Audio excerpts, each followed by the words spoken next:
I just want to ask you, in terms of military preparedness and this, what I'm calling a war of military supply attrition.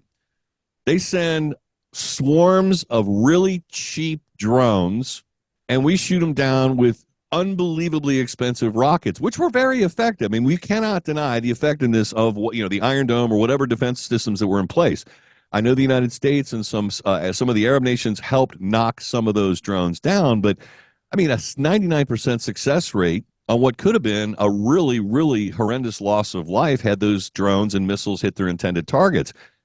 Can we continue to afford to shoot down cheap drones with really expensive missiles? Is there another way? And are we, the United States, in some sort of peril, considering we don't manufacture many of these on an annualized basis? Daniel Davis.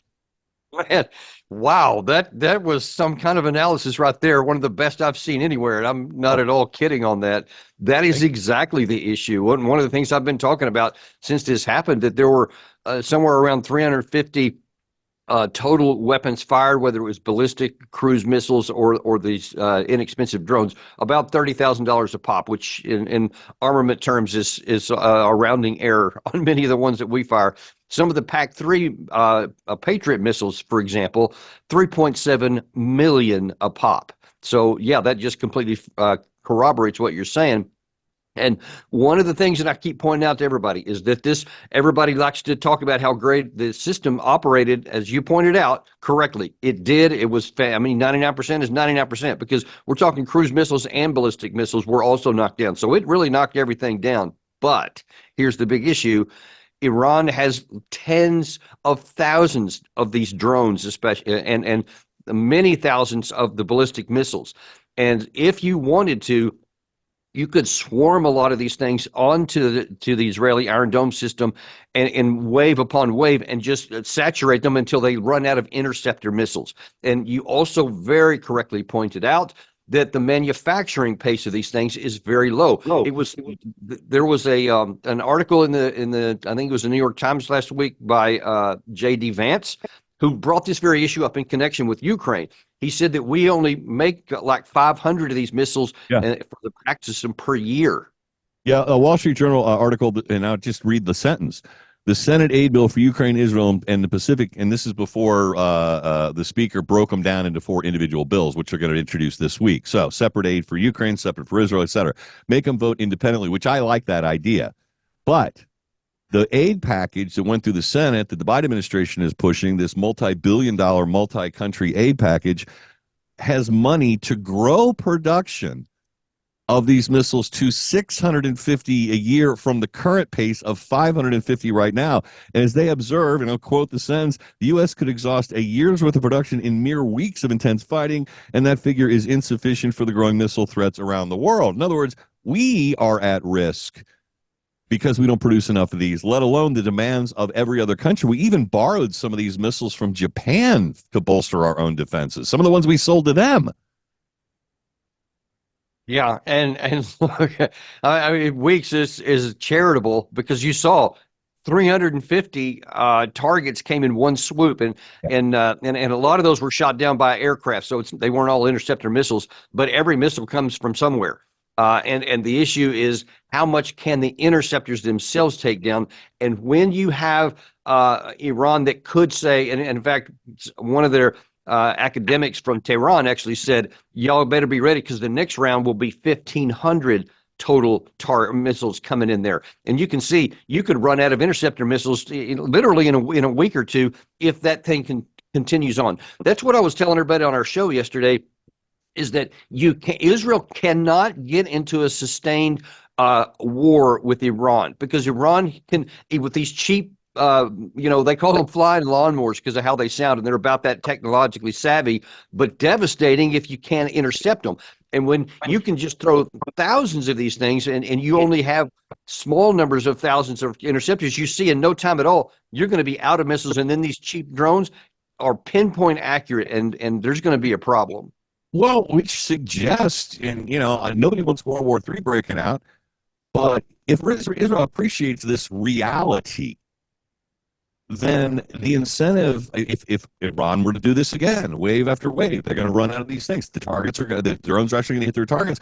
They've got incentive to go in and blow the hell out of the manufacturing plants. Because I learned during this episode that Iran, in fact, manufactures these themselves. And I'm sure the Israeli army and the Israeli intelligence know exactly where these things are manufactured, much in the same way they know where the Iranians are working on their nuclear bomb.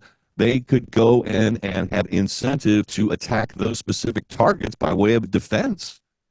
Well, I'm sure that they would, but they're already, at least from many reports I've seen, 10,000 already existing. So you can knock the buildings out, or at least you can try. Let's point that out, because they are also heavily defended with air defense systems, which aren't great, but they are adequate and they are capable. I'll put it that way. So you're going to lose a lot of your aircraft or missiles trying to get in there anyway, if that's the path they ended up going. But the problem is there's already more drones and missiles than Israel has interceptor missiles right now. So that's like closing the barn door after the horse is gone, kind of a situation.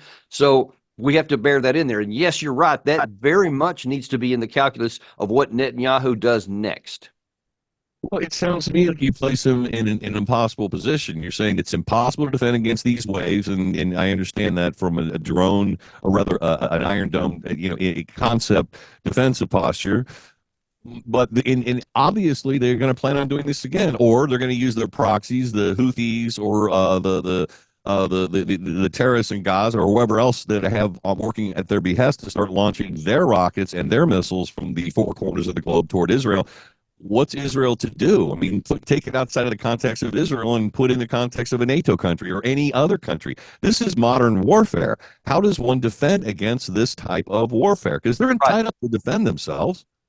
Right. And there's a more proximate problem for Israel. If they get into an actual war with Iran, not some trade-offs, or not some, proxy things or asymmetric kind of exchanges, but an actual war, it gets worse, because now then there is no reason for Hezbollah to withhold anything.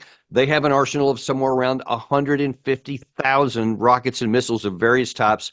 Some of them are not very good, but an interceptor missile is going to take out something that's not very good too. And you can see that in a matter of hours, you could literally exhaust all that they have, and then Israel's going to be defenseless. So that's right there. That's a knife right at their throat, because it didn't have to come from Iran. It's right across the border. Right. And so I don't understand why they're talking about still trying to go into Iran. The only thing I can think, I'm just Isn't that the reason right there? Because they can go and find where those rockets are that are in the possession of Hezbollah right now, and that would be an incentive for them to continue this, ferreting out of the rebels. In spite of the fact there is some collateral damage, which there always is in war, but if you're Israel, you're like, I got to get rid of those rockets, and damn it, we're going to go in there and find them and eradicate the threat that exists, because we got now a real threat from Iran, who has really, I mean, I can't see any other definition. They are at war. Israel launches, but here's the problem with that, though. Those rockets I just mentioned are in Lebanon, not in Gaza. They're in Lebanon, and that's the one. You can't just go in and ferret them out, because they know that that's a risk. So those things are hidden underground and spread throughout the four corners. And if you start going and start trying to take them out, then they're going to start launching. So that's a double-edged sword, and you can't take that path. There's a system designed to prevent that from happening. So everything keeps pointing that Israel needs to worry about trying to figure out how to bring this war to an end, not how to expand it further. Well, how do you end a war when your enemy's sole motivating goal is to eradicate a race of people? Well, they're not. I can tell you that if Israel, after October 7th, had gone in and operated to take out Hamas the same way that we did in Iraq, when we went into a lot of these even large cities, some places even is ISIS, and protected the population and had intelligence-driven, precise going after the enemy operations, they would have had a much better chance of having success and having the help even of some of the population who wants to live and doesn't want to die in all these things. Instead, they just ignored that completely.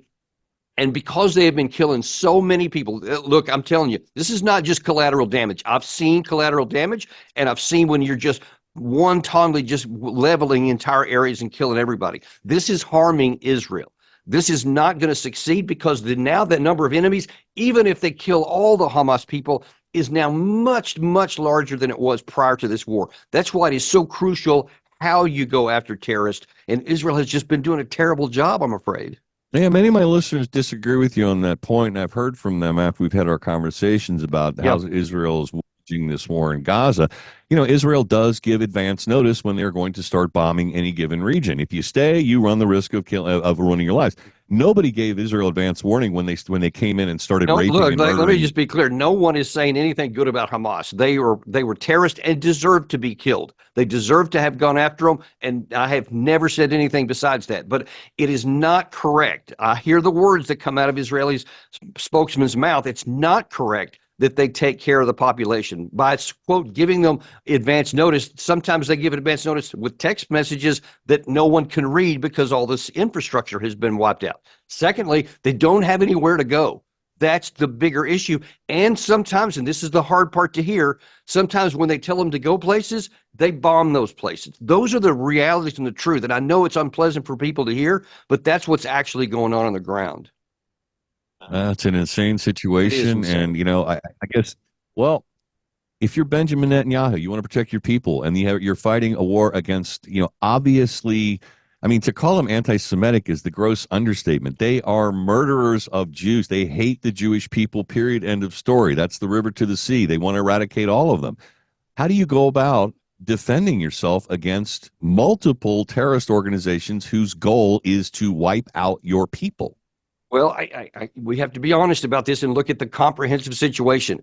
And the Israelis are doing the same thing to the Palestinian people. One of the reasons why they hate them so much is because they have incarcerated them. They prevented them from having even freedom. They're trapped inside the Gaza Strip, and they have been killed in large numbers. And so now They you have aren't hatred on raping and both murdering. sides. They're not raping and murdering old people and baking babies in ovens, though. I mean, those are Well, horrific war okay, crimes. we got to be clear. A lot of that was not true. Some of it was, much of it was exaggerated.